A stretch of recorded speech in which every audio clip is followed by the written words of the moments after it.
At my daughter-in-law's birthday dinner, she raised her glass and announced I'd sell my home move-in with them and serve their family every day. My son stayed silent. No one objected. I asked 2 questions, then smiled. By morning, every bit of their access was gone. And that night, they called me 42 times, but I didn't answer. The restaurant in the heart of Savannah was elegant, all white linen and low candlelight, but the atmosphere at our table felt heavy. We were there to celebrate my daughter-in-law Natalie's 30th birthday. My son Julian was glued to his phone, while Natalie held court with her parents, sketching out grand visions for their future. I sat at the edge of the conversation, the quiet observer. I'm 64 years old, a widow who manages her own estate and the historic brownstone I've called home for decades. I don't need a roadmap for my life, but Natalie clearly felt otherwise that night. Between the main course and dessert, she tapped her wine glass with a spoon. She gave me one of those smiles that never quite reaches the eyes. "We've made a decision," she announced, looking more at her parents than at me. "Since Julian and I are planning to move into a much larger estate in the suburbs, we figured out how to make it work. Renee, we think it's time for you to sell the brownstone. The equity will go toward our down payment, and in exchange, you'll have a room there. Of course, we'd expect you to handle the housekeeping and host our guests while we're at the office." A sharp silence followed. Julian still wouldn't look at me. Natalie pressed on. "In our family, it's a tradition for the older generation to support the younger ones by holding down the fort. You'll be our household manager." I didn't feel anger, just a sudden crystal-clear coldness. I looked Natalie dead in the eye. "That's an interesting proposal," I said calmly. "Tell me, is this a request for help or a prerequisite for our future relationship?" Natalie blinked, caught off guard. "It's an expectation of a loyal family member, Renee." I took a slow sip of my wine, set the glass down with precision, and smiled. In that moment, I knew exactly what I had to do. The dinner was over for me, but my plan was just beginning. I thanked them politely for the invitation and walked out of the restaurant before the cake even hit the table. In my head, I was already moving money. The drive home was quiet. I didn't even turn on the radio. Back in my kitchen, I brewed a cup of tea and sat at the heavy oak table my husband and I had bought 30 years ago. I'm not a woman of big speeches or emotional outbursts. I'm a woman of facts and figures. Julian had always been a good kid, but his silence at the restaurant spoke louder than any argument. He was willing to sell my independence to buy his own comfort. The next morning, I didn't call Julian. I didn't call anyone. I went straight to my home office and pulled the file on my properties. 2 months ago, I'd given Julian power of attorney over one of my savings accounts, just a precaution in case something happened to me. That was my first mistake. I logged online and revoked that access with 3 clicks. It felt remarkably good. Next, I looked at the automatic transfer I used to help Julian with the lease on his luxury SUV. I'd called it a helping hand. Now I saw it as dead weight. I canceled the payment. My money is my fortress, and I wasn't going to let Natalie take it apart stone by stone to build her castle. I knew it wouldn't take long for them to realize the wind had shifted. Around noon, my phone buzzed. It was Julian. I let it ring. I wasn't ready for excuses or for him to downplay Natalie's power move. Instead, I grabbed my shears and went out to the garden to prune the roses. I watched the neighbors and enjoyed the structure of my own life.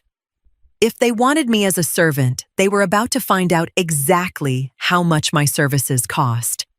I packed a small bag for a weekend getaway.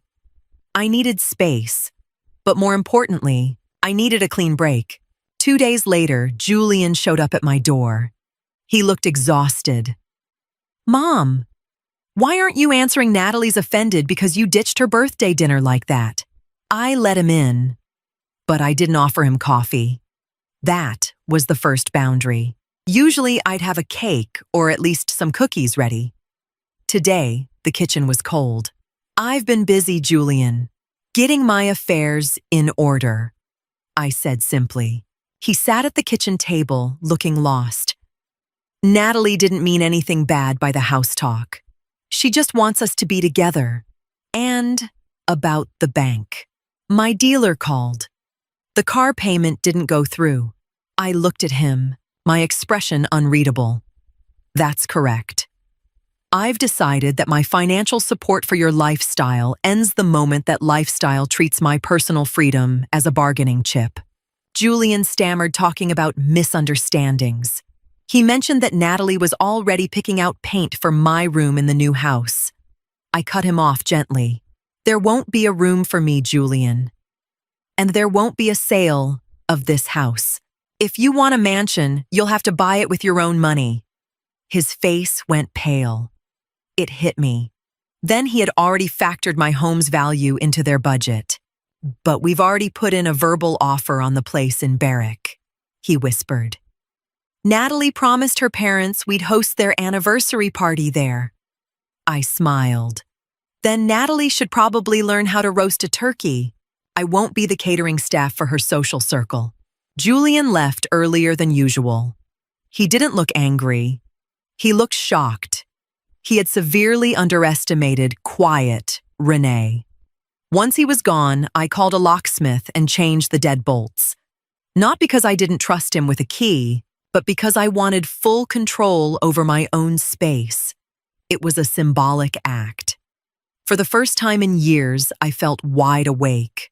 By the end of the week, I got a text from Natalie's mother, Beverly. She suggested a clearing of the air over lunch. I knew what that meant. In her world, I was the stubborn old woman blocking the progress of a power couple. I agreed, but I didn't invite her over. We met at a neutral bistro downtown. I showed up 5 minutes late on purpose. Beverly didn't waste time. "Renee, we have to think about the kids' future. Natalie is devastated. She feels rejected. Buying a home is a massive undertaking, and as parents, we have to stand together." I stirred my black coffee. "Standing together means mutual respect, Beverly. It doesn't mean liquidating my assets and planning my retirement as a live-in maid." Beverly let out a forced, sharp laugh. "Oh, that was just a figure of speech. She wants to integrate you into their lives." I placed my hand flat on the table. "Figures of speech don't pay mortgages. If Natalie saw my home as her down payment, she did her math wrong. I am keeping my property. This conversation is over." I dropped a 20 on the table for my coffee and stood up. I saw Beverly reaching for her phone before I'd even cleared the door. The pressure on Julian was about to skyrocket. Natalie would make him feel every bit of that crumbling dream. But that wasn't my problem anymore. I walked into a bookstore and bought a travel guide for Tuscany. I suddenly had the urge to spend the fall in Italy on my own dime, by my own rules. That night, Julian left 3 voicemails. He sounded desperate. He said Natalie was threatening to call off their vow renewal next year if I didn't behave reasonably.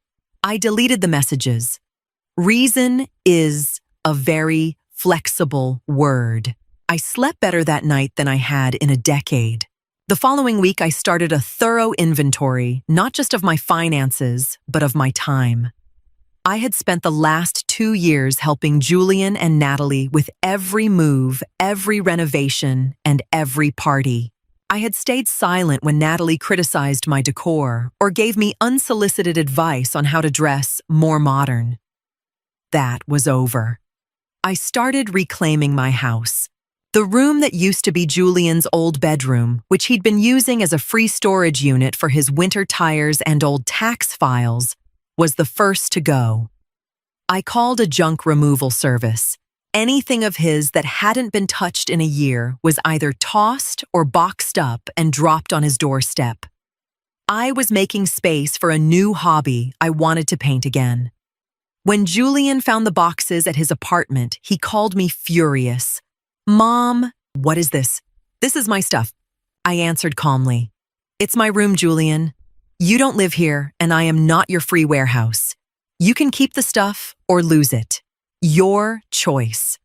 He hung up on me. It was the first time he'd been that disrespectful, but I barely felt a sting. I realized my perspective was shifting. I wasn't grandma on call or the ATM in the background. I was Renee, a woman of means and a clear mind. I invited an old friend over whom I'd neglected because I was always making myself available for Julian.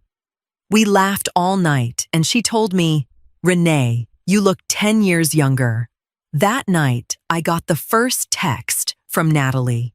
It was short and venomous. "You're destroying our future out of pure ego. We won't forget this." I didn't reply. Silence is the loudest answer you can give to entitlement.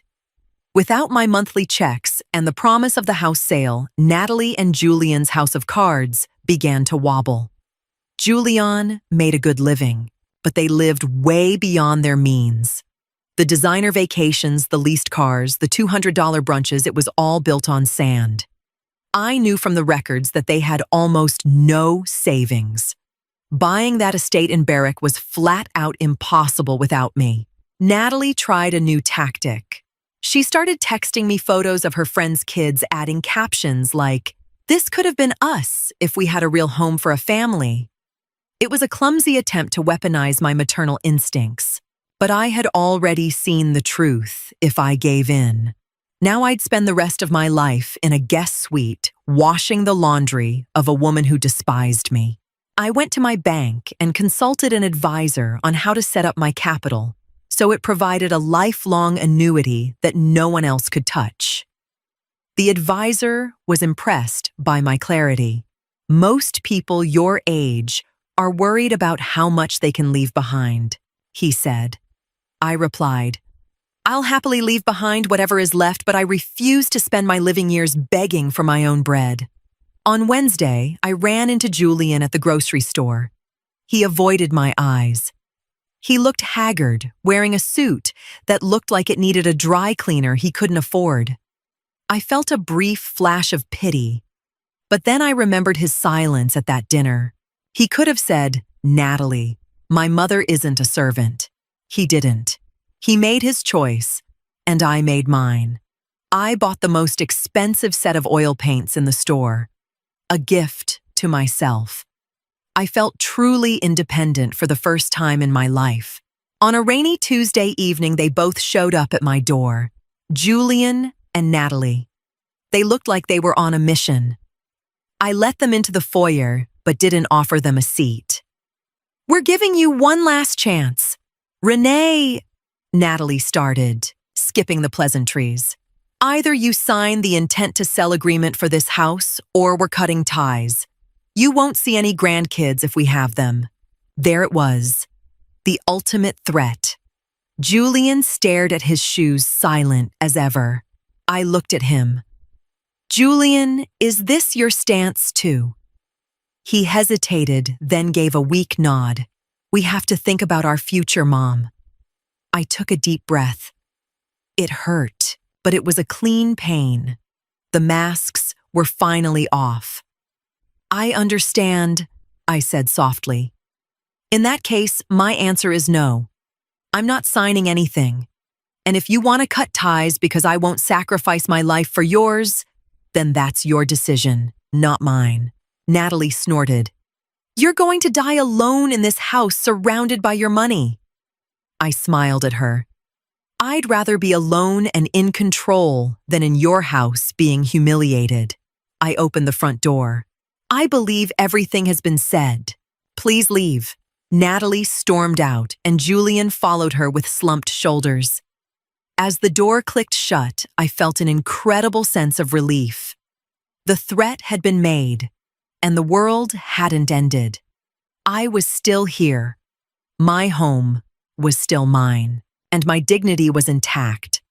I went into my studio and started priming a canvas. White on white. A fresh start. For the next 2 weeks, there was total radio silence. It was strangely quiet, but not lonely. I enjoyed not staring at the phone or wondering what Natalie was whispering about me. I met up with former colleagues, visited galleries, and painted. My first piece was finished an abstract of a storm at sea. It was wild and powerful. But then the calls started. It began on a Friday night. First Julian, then Natalie, then Julian again. I didn't pick up. Then Beverly called. I blocked her number immediately. They tried the landline, WhatsApp, everything. I turned my phone off and put it in a drawer. I knew what had happened. The deadline for their house contract had passed, or the bank had officially denied the loan. I sat on my balcony with a glass of wine watching the birds and thinking about how many women my age fall into the trap Natalie set.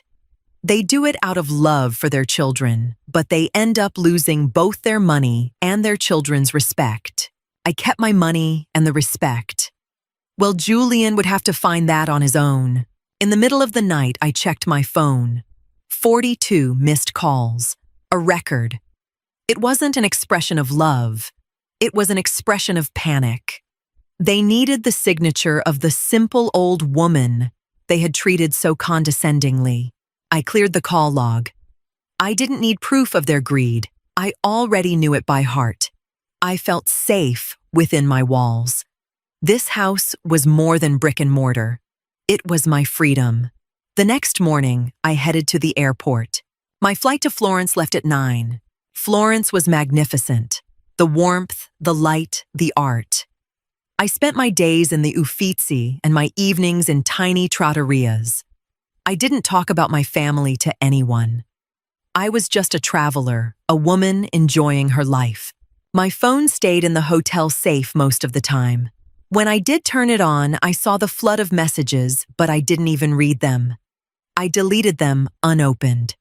One text from Julian caught my eye before I swiped it away. "Mom, please, we're losing everything." I thought about that for a moment.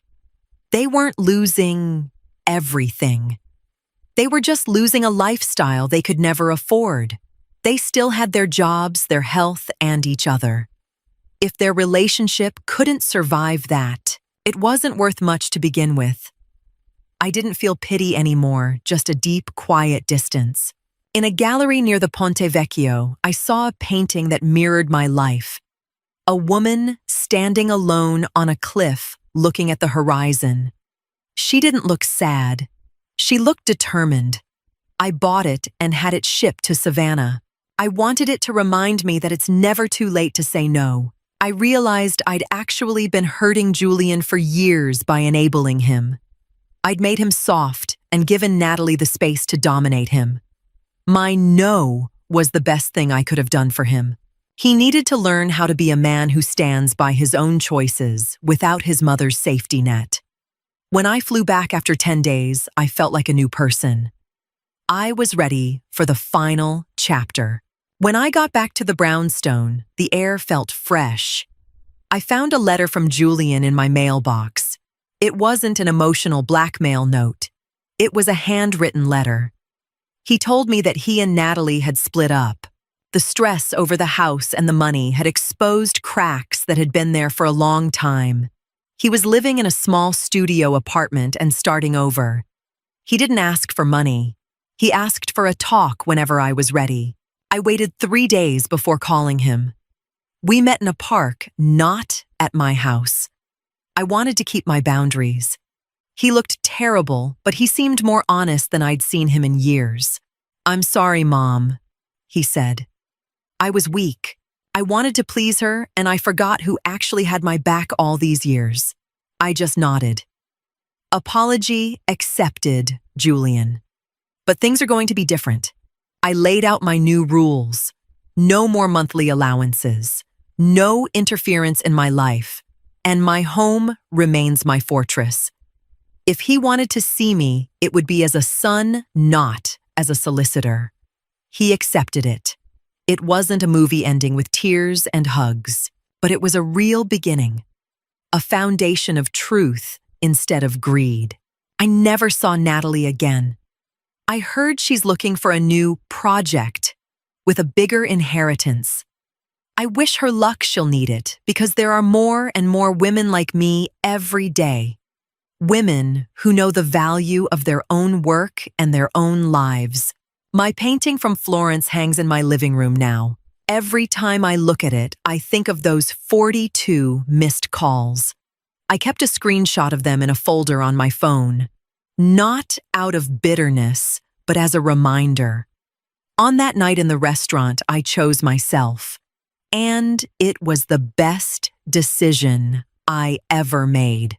I picked up my brush and started a new piece. The colors were bright clear and full of light. Sometimes it isn't an argument that changes everything. It's the moment you walk away and don't look back. Some boundaries don't need explaining. The moment you stop allowing them, everything changes.